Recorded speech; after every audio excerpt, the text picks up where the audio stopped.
Allez, bonjour à tous, j'espère que vous allez bien. Aujourd'hui, on va faire une analyse technique complète sur Theta Network. J'aime bien la chart, donc on verra si on est dans une bonne zone actuellement pour se positionner, des niveaux de retracement à surveiller, si on doit faire un nouvel attache, quels sont les targets à surveiller, des targets bien entendu réalistes, et on verra ensuite sur du court moyen terme si on a des opportunités pour se positionner.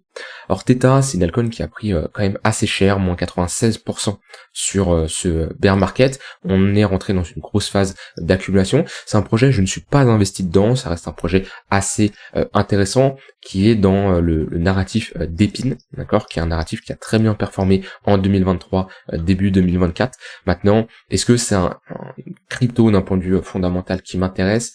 Pour moi, c'est un peu trop tôt ce genre de projet pour bien performer. Est-ce qu'il y a une vraie demande? En gros, Theta, c'est quoi? C'est une blockchain qui va être dédiée au streaming. Donc, ça va être un réseau blockchain qui va se construire, qui va être axé sur l'industrie du média, du streaming, du divertissement, etc., etc. Donc, leur but, ça va être de permettre aux créateurs de contenu de réduire leurs coûts, générer des revenus, optimiser, on va dire, l'argent qui est pris par des plateformes comme Twitch, comme YouTube, etc.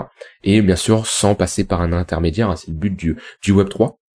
Donc on va être sur ce genre de projet. Maintenant, d'un point de vue fonda, ok, pourquoi pas, il y a quelque chose, mais est-ce que il y a beaucoup de projets comme ça qui sont intéressants? Quand on lit comme ça sur le papier, on se dit ok, bon super, si on a cette transition entre le Web 2 vers le Web 3, ok, on a ici un cas concret qui peut être utilisé par les créateurs de contenu, et même c'est un projet qui peut s'élargir et être le leader, d'accord, dans le streaming, dans les médias, etc. Ok, là-dessus, il n'y a pas de souci. Mais on est dans cette configuration où est-ce que actuellement on a une adoption de l'écosystème crypto? Oui, elle se fait petit à petit, mais surtout 2023-2024, ça a été concentré surtout sur BTC et Ether, d'accord, surtout Bitcoin, le gros mastodonte. On n'a pas des altcoins actuellement, on a une vraie adoption. Oui, on parle d'ETF avec le BTC, on parle de fonds d'investissement qui permettent bien sûr d'investir dans Bitcoin qui va être reconnu et qui est reconnu déjà à l'international, et comparé à des années où on disait que c'était une arnaque, que c'était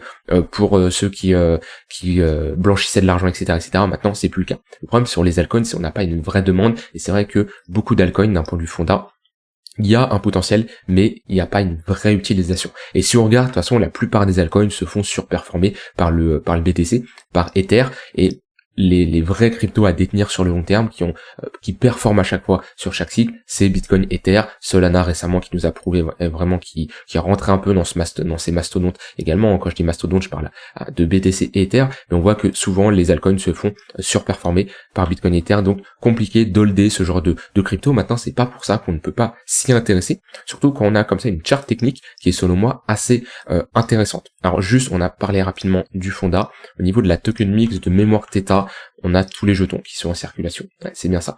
On a ici le circulating supply qui est à 100%. C'est-à-dire tous les jetons sont en circulation, il n'y a pas de jetons qui vont être créés, vu qu'on a atteint le max supply, on va pas avoir de jetons qui vont être débloqués, d'accord, que les investisseurs privés, la fondation, l'équipe pourraient vendre tout simplement. Donc on a ici 100% de l'offre qui est en circulation. Qu'est-ce que ça veut dire? C'est-à-dire tout simplement que l'évolution du market cap est égale à l'évolution du prix. D'accord? Donc ça c'est vraiment important. On voit bien un market cap est égal à évolution du prix. C'est un point qui est important puisque beaucoup de projets ont 10, 15, 20% d'offres en circulation et ça n'empêche pas qu'ils ne peuvent pas performer. Mais ce qu'il faut prendre en compte, c'est qu'on va avoir des blocages de jetons ou des jetons qui vont être créés, des jetons qui vont être minés. Ça va diluer tout simplement l'offre qui est en circulation et ça va réduire sa rareté. On va avoir un market cap qui va augmenter, etc., etc. Et on peut s'attendre aussi à des dumps potentiels, puisque ça peut être des investisseurs privés qui vendent leurs jetons après avoir fait de grosses performances. Dans tous les cas, on a une dilution, ce qui n'est pas en général bon pour une crypto. Ce n'est pas le cas ici sur Theta, donc d'un point de vue tokenomics, c'est plutôt pas mal. Maintenant, comme je dis, d'un point de vue fonda, c'est pas le genre de projet où moi je me dirigerais. Par contre, d'un point de vue technique, on est quand même sur une crypto assez intéressante. Et quand je fais comme ça ce genre d'update, en général, je prends des altcoins qui ont une charte intéressante, ou alors il y a une news intéressante sur une altcoin, quelque chose qui se passe. On regarde ensemble les potentiels qu'il y a. Que je parle de Theta ou autre, ce qui est important, c'est de comprendre le raisonnement que j'ai, parce qu'au final, ici, on a des bougies, d'accord. Si on masque Theta, c'est l'analyse que je vais faire d'un point de vue technique ici, elle peut se faire sur n'importe quel actif, d'accord, que ça soit crypto ou autre. Donc oui, le but c'est de faire une analyse sur Theta, mais le plus important, vous qui regardez sûrement mes vidéos de manière quotidienne, c'est de comprendre ma manière de faire. Je dis pas que c'est une manière miracle, d'accord, moi de mon côté elle fait ses preuves, mais c'est pas pour ça que vous devez utiliser absolument ma méthode. En tout cas, si vous voulez utiliser ma méthode, ma manière d'analyser, eh ben regardez ce genre de vidéos, que ça soit de manière quotidienne ou pas, ça vous permet de comprendre le raisonnement à avoir quand on cherche à investir et trader vraiment de manière professionnelle, de manière sérieuse, et de ne pas se positionner n'importe comment. Et ça passe par quoi? Ça passe par bien localiser son entrée. Quand quelqu'un cherche à se positionner d'un point de vue long terme, le but, ce n'est pas de se positionner n'importe comment. Est-ce que c'est pertinent de se positionner sur une charte qui a fait une aussi grosse performance, un prix qui est totalement vertical? Absolument pas. On s'intéresse quand le marché latéralise, d'accord? On le voit bien ici, on était rentré dans un range. Ok, là, s'intéresser au projet, ça peut être intéressant. Mais est-ce que c'est intéressant quand on part clairement en découverte de prix, on fait des performances ici hallucinantes? Absolument pas. Et là, c'est à ce moment-là qu'on trace tout simplement un Fibonacci et on localise nos zones. Moi, la zone pertinente que j'aime bien, c'est les 0,786, 0,886, voire en dessous. Et on voit que sur Theta, on a pris extrêmement cher. C'est là l'importance de localiser sa zone, mais attendre également une confirmation de retour déjà du momentum du côté des acheteurs, avec un affaiblissement vendeur et avoir une structure de retournement. Localiser une zone, c'est très bien. C'est la première chose à faire et je vous le recommande de faire, que vous tradez, que vous faites de l'investissement, ayez des bonnes zones d'intervention, des zones qui vous disent, ok, là, on est sur l'investissement, donc on veut revenir sur des niveaux clés en weekly, monthly, d'accord? Si vous faites déjà ce travail-là, même si vous n'avez pas la meilleure entrée, c'est-à-dire la personne qui est rentrée ici, parce qu'elle n'a pas patienté, elle n'a pas voulu avoir cette pattern de retournement, un signal acheteur, ou voilà, quelque chose qui lui montre que on est en train de poser un bottom, même si elle n'a pas patienté pour avoir cette pattern, elle a quand même une bonne zone d'entrée sur du long terme. Elle n'a pas la zone parfaite, d'accord, mais elle a déjà évité de se positionner sur la TH et voilà, elle aurait pu manger un moins 82%. Donc la personne qui se dit, ok, moi, je ne cherche pas à chercher des patterns de retournement, juste je trace un Fibo, je me positionne sur les 0,186 ou dans ma zone, et l'idéal les 0,186, on a quand même une zone d'entrée qui est assez intéressante. Maintenant, le mieux, c'est comme ça que moi je cherche à me positionner, c'est d'avoir des confirmations de bottom. Ici pour moi, on a posé clairement, on a eu une autre phase d'accumulation. J'avais déjà fait une vidéo que je vous conseille d'aller voir. Je sais plus le nom qu'elle a. Je vais essayer de vous la montrer. Je vous conseille d'aller la voir, ça vous permettra clairement d'avoir de bonnes zones d'investissement. Je pense que c'est ici et c'est celle-ci. C'est exactement celle-ci. Ma méthode pour investir au bon moment sur les crypto-monnaies. En fait, le but, il est simple. On utilise des moyennes mobiles sur du long terme, donc ici des moyennes mobiles sur du daily, pour avoir une représentation de notre tendance. Ici, on a un tunnel daily qui est tout simplement orienté à la baisse, et moi, ces moyennes mobiles-là me permettent de savoir quand on arrive dans une fin de tendance baissière et qu'on est potentiellement en train de poser un bottom. Et en fait, souvent, je vais dire quelque chose que je dis assez souvent quand je présente ce genre d'indicateurs techniques qui me permet d'avoir de bonnes zones d'entrée. Souvent, on parle de faire du DCA toujours chaque semaine pour lisser son prix moyen et éviter de all-in d'un coup et surtout avoir un prix moyen qui descend.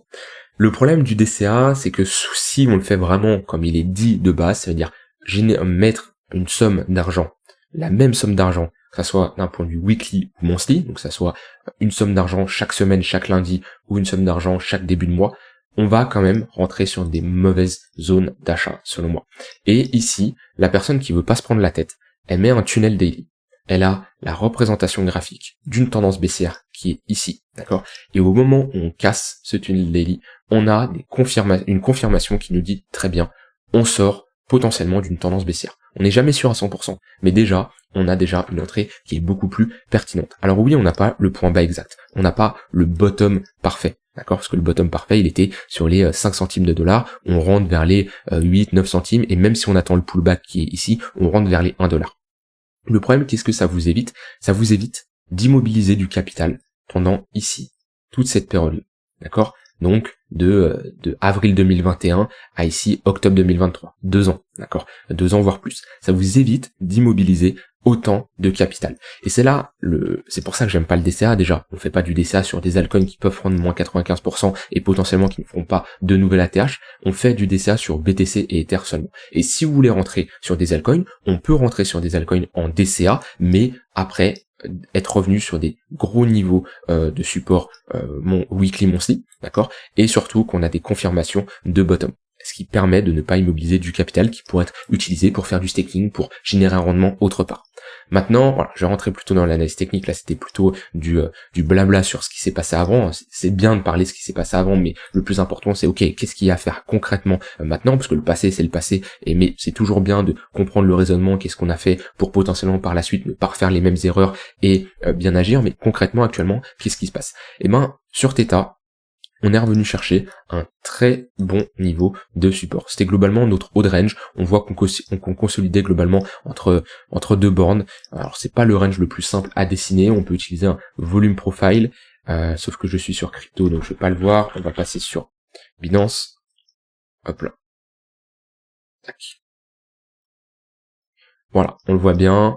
On a notre value area high qui est ici, mais je préfère avoir ce niveau de support qui est beaucoup plus intéressant, et le bad range, si je suis le volume profile, on a un bad range qui est ici. Donc un range assez serré, avec une déviation également à la baisse, mais globalement, voilà, notre extrémité de notre range, là où il y a eu le plus de volume échangé, il est ici, et bien sûr, on peut quand même dessiner cette zone-là, qui est quand même assez pertinente, d'accord, mais voilà, les deux grosses zones de support, ils sont ici. On a break ce range par le haut, d'accord, cette phase d'accumulation, on la break par le haut, on a quand même bien retracé avec une bonne impulsion. Ici, je sais plus, c'était qu'en février 2024, on avait une bonne hype ici de mémoire sur le narratif d'Epine. Février 2024, je vais regarder d'autres exemples, si je prends AKT par exemple. Février 2024, ouais, on avait ici une bonne hype, même si je prends des tokens du narratif d'Epine qui n'ont pas très bien performé. Par exemple, Philcoin, ouais, c'est bien ça. On avait une bonne hype, on le voit bien, ça a suivi. Donc, on est sorti de ce range à la hausse, et là, on se retrouve sur un très bon niveau de support. C'est toujours là hein, l'importance de localiser ses entrées. Actuellement, on est dans une bonne zone d'entrée. On est dans notre zone de rechargement entre les 0,118 et 0,786. On a bien rebondi sur les 0,786. Et pour le moment, on a une bonne réaction. Alors, on a toujours des moyennes mobiles qui sont plutôt orientées à la baisse. On est passé sous le tunnel daily. On est passé sous le tunnel 3 jours. On a un 4 heures qui est plutôt baissier. Mais ici, déjà, on est sur une bonne zone. C'est-à-dire que la personne qui cherchait à se positionner dans ce range-là, qui l'a raté pour X raisons, alors voilà, après, faut savoir les vraies raisons. Il y a ceux qui vont dire, ah oui, bon bah moi, j'étais pas devant les écrans, bon, on a quand même passé 2 ans à l'intérieur d'un range. Donc, bon, après, soit t'as pas eu ta confirmation, ce qui peut être le cas, ça m'est déjà arrivé de chercher une confirmation d'achat, je ne l'ai pas, le prix part sans moi, et j'attends un pullback, ok, y a pas de souci. Maintenant, si t'hésitais, y a de grandes chances que t'hésites là et tu ne rentres jamais. Parce qu'on le connaît, hein, ce syndrome où on se dit, je vais rentrer, j'attends, je veux plein de confirmations, sauf que à vouloir trop de confirmations, au final, il y a jamais qui est parfait et on ne rentre pas en position. Ça, c'est un peu le biais de la paralysie, hein. C'est-à-dire qu'on n'est pas à l'aise, on n'a pas de stratégie, on n'a pas confiance en nos compétences, et voilà, on passe par là quand on commence à trader, investir, c'est tout à fait normal, mais il faut remédier à ça. Et ça passe par se former, se faire confiance, avoir une stratégie qui est éprouvée, hein, qui fonctionne tout simplement. Donc là, on vient chercher une bonne zone. On est quand même dans une dynamique qui est toujours baissière. Maintenant, moi, ce que j'aimerais, c'est avoir ici une pattern de retournement. Si on fait quelque chose comme ça, on a ici potentiellement une pattern de retournement. Ce qui serait bien, ça serait avoir ce genre de pattern, d'accord? Ne pas passer sous les 1,22 $, parce que là, on serait quand même sur la réintégration d'un niveau et on aurait de grandes chances d'aller chercher les 90 centimes à ce niveau-là. Donc on serait quand même sur un moins 30%, et on aurait la réintégration d'un range. Pour le moment, on est quand même dans un flux qui reste aussi, même si on a bien corrigé, puisqu'on est revenu chercher un niveau clé, avec pour le moment une bonne réaction. Maintenant, on a localisé, on a notre point de repère. D'un point de vue momentum, ça donne quoi? On a quand même un momentum qui est bien vendeur. Comparé ici, on avait un flux qui était plus haussier, mais au vu de la dynamique baissière, ici, je regarderai plutôt le momentum sur du 3 jours daily. Et on voit bien que sur du 3 jours, on a ici une divergence haussière entre ce niveau-là et ce niveau-là, et ce niveau-là et ce niveau-là. Divergence haussière, ça nous montre tout simplement qu'on a un affaiblissement des vendeurs, on valide ce W sur le MACD, on retrouve un momentum qui est plutôt acheteur. Et même là, en 3 jours, on pourrait valider cette épaule, tête, épaule inversée, qui sera un peu la confirmation pour valider potentiellement un bottom. avec un niveau qu'il faudra surveiller, c'est cette zone de résistance quand même, d'accord? Comme on a vu ici, hein. On voit bien que on propose une structure de top, on break, ligne de coup, on pull back la ligne de coup. On range à nouveau, on break, à voir maintenant le pullback, comment il s'effectue. Maintenant, la différence, c'est que ici, la ligne de coup, on voit qu'elle était, c'était un niveau important. Si on breakait au-dessus, c'était pas mal pour valider une pattern de retournement. Le problème, c'est que cette ligne de coup était en confluence avec le haut de ce niveau-là. Comparé ici, où la pattern de retournement, on l'a fait beaucoup plus basse. Donc, il y a plusieurs manières de jouer, hein. C'est attendre la pattern de retournement, le pullback, se positionner au niveau du pullback, attendre la réintégration d'un précédent niveau pour avoir une confirmation que, ok, on a des vendeurs qui ne défendent plus ces précédents niveaux-là. Donc voilà, plusieurs manières de rentrer, mais dans tous les cas, sur Theta, d'un point de vue long terme, on revient chercher une bonne zone. Ce qui nous manque maintenant, c'est la confirmation acheteuse, la bonne réaction. Si on break ce niveau par le bas, ce que je surveillerai, c'est si on va chercher ce niveau-là, pareil, la pattern de retournement. Et si on doit aller encore plus bas, on a la ligne de cours de cette pattern de retournement qu'on a eu ici, qu'on n'a jamais retesté vers les 70 centimes. Donc ça, c'est vraiment en cas de crash majeur. C'est toujours des choses qu'il faut prévoir, d'accord? On n'est jamais à l'abri que on a une continuation de notre baisse sur les marchés, ce qui nous ferait jusqu'à là un moins 50%. Maintenant, voilà, il y en a qui vont se dire c'est impossible. Bon, le marché nous a montré que tout était possible. Donc ne vous dites pas c'est impossible. Est-ce que vous attendiez il y a quelques mois que le marché allait prendre ici moins 70% alors qu'on était reparti en bull market? Il y en a beaucoup qui ne l'avaient pas spécialement anticipé. Et moi, je m'attendais pas à des altcoins qui prennent aussi cher aussi. Hein. Je vais pas vous le dire que si j'ai short le top ici, j'ai pris profit là, je suis un génie, absolument pas. Le but c'est de s'adapter en fonction de ce que le marché nous donne et c'est acceptable de prendre certains drawdowns sur notre capital d'investissement. Maintenant, il y a l'investissement et il y a le trading. On peut pas prendre un moins 70% sur un trade en cours, bien entendu. Mais ça, c'est 3 niveaux à surveiller. Maintenant, d'un point de vue retracement. Alors, déjà, est-ce que c'est un projet qui peut faire un nouvel ATH? On va regarder déjà aussi d'un point de vue market cap. On a ici quand même une bonne zone de résistance. On a les 0,382, les 0,5 de retracement qui sont sur une bonne zone de localisation d'un point de vue action du prix. Donc ouais, on a un bon niveau aux alentours des 8 $. Chiffron psychologique, 0,5 de retracement, zone de résistance, et un bon niveau aux alentours des 4,5 $.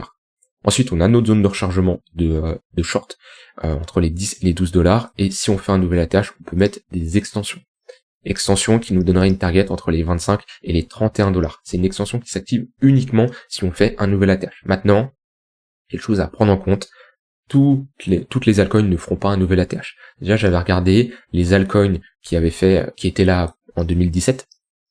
Il y en a que 25% du top 100 de CoinMarketCap à l'époque. Donc vous pouvez aller ici, vous pouvez aller sur CoinMarketCap. Vous allez ici, vous allez sur Historical 2017. Le top, il a été posé vers décembre. Voilà. Il y en avait un Bitcoin à 12 000. Voilà. On prend le top là, et on regarde les altcoins qui n'ont pas fait de nouvelle ATH. D'accord? Donc ça, c'est le top 100. Et le top 100 de 2017, après, on a eu le top 100 de 2021, et parmi des altcoins qui n'ont pas fait de nouvelle ATH, qui étaient présentes en 2017, qui n'ont pas fait de nouvelle ATH en 2021, on a par exemple XRP, qui n'a pas fait de nouvelle ATH en 2021, Litecoin, on a Monero, Monero n'a pas fait de nouvelle ATH également. Je ne me rappelle plus, mais je crois pas. Ouais, si, mais est-ce que ça, pour moi, c'est vraiment faire un nouvel ATH? C'est limite, d'accord? Pour moi, c'est limite, d'accord? C'est pas un vrai nouvel ATH sur les cryptos. Mais vas-y, on va le compter, mais pour moi, c'est pas un nouvel ATH. Ethereum classique n'a pas fait de nouvel ATH, Dash, Rep non plus, Xem, je ne crois pas, Dogecoin, ok, mais voilà, il y en a pas beaucoup, d'accord? XLM, tout ça, voilà, il y a des cryptos ici qui sont partis à la cape, on n'entend plus parler. Et parmi le top de 2021, on a posé un top novembre 2021, voilà, Bitcoin, Ether, etc. Bah pareil, on a des cryptos ici qui ne font plus de nouvelle ATH, et comme je l'ai dit, 2017, il y avait 25% des cryptos qui ont fait un nouvel ATH. Donc dedans, on a Bitcoin, on a Ether, on a Dogecoin, on a ADA, on a ce genre de cryptos. Ok? Mais ici, pareil, parmi ce top 100, il y en a qui ne font pas de nouvelle ATH, d'accord? Et il y en a déjà, je vois même plus, par exemple, des AXS, Axie Infinity, qui était quand même 23 dans CoinMarketCap. Si je regarde maintenant la charte, si je regarde la charte, voilà, et il y a très peu de chances qu'on fasse un nouvel ATH. Et il y aura la même chose. Toutes les cryptos ne feront plus de nouvel ATH, surtout qu'on a des nouveaux cryptos, des nouvelles cryptos qui sont arrivées. On a on a une dilution en fait du nombre de cryptos qui existent, et ça, c'est un point important à prendre en compte. Maintenant, si on retourne au nouvel ATH sur Theta, serait sur un x10, x11. Si je regarde sur le market cap, on aurait ici un market cap de 15 milliards. 15 milliards, ça me semble être un market cap assez élevé. Maintenant, on ne sait jamais comment, sur le marché, il peut tout se passer. On le sait très bien, c'est un marché qui évolue très vite, il peut y avoir énormément d'entrées d'argent, et si demain, on a Total 3 qui fait x3, x4, voire même plus, ici, Total 3 qui représente le market cap total des altcoins, on est sur BTC Ether, voilà, ça peut aller très très vite, d'accord. Si on a une autre hype comme il y a eu en 2021, on peut avoir des altcoins qui performent plutôt bien, mais ça me semble un peu beaucoup sur Theta de revenir chercher son ATH. Maintenant, il avait combien de market cap lors du dernier cycle? On était sur un 13 milliards, il peut revenir, techniquement il l'a fait, il peut, mais le problème c'est qu'il y a beaucoup plus de cryptos qui ont été créés depuis, donc on a une dilution qui est faite, et on a plus de choix, d'accord, on a plus de cryptos, c'est plus comme en 2017 où il y avait une centaine, peut-être, je sais pas combien il y en avait, mais maintenant on est sur des dizaines de milliers de cryptos, peut-être même des centaines de milliers, je sais pas les stats exactes, mais ça continue à en créer, donc on a une dilution de l'offre automatiquement. Donc c'est pour ça, c'est ce que je vais vous faire comprendre. En fait, quand vous investissez comme ça sur des altcoins, et c'est pour ça que moi, personnellement, j'ai 50% de mon portefeuille qui est sur BTC Ether. Oui, je suis investi sur des altcoins, comme du Tao, comme du Chainlink, du Atom, du AKT, du Akash, du Solana, ce genre de projet, parce que pour moi, il y a un potentiel, mais en général, c'est des projets qui sont surperformés par le BTC sur le long terme. Si je regarde Theta, on peut faire Theta USDT divisé par BTC USDT. Ça c'est ma charte, voilà. On voit que pendant tout 2023-2024, on a ici Theta qui se fait surperformer par le BTC. Par contre, oui, pendant 2020-2021, Theta a surperformé le BTC. Ici, c'est trop juste, pour le moment, on n'a pas une vraie pattern de retournement. On en avait une quand même ici, qui a eu lieu sûrement février au moment du up de Theta. On a bien retracé quand même, on revient quand même sur des niveaux de support, mais il nous manque à nouveau une pattern.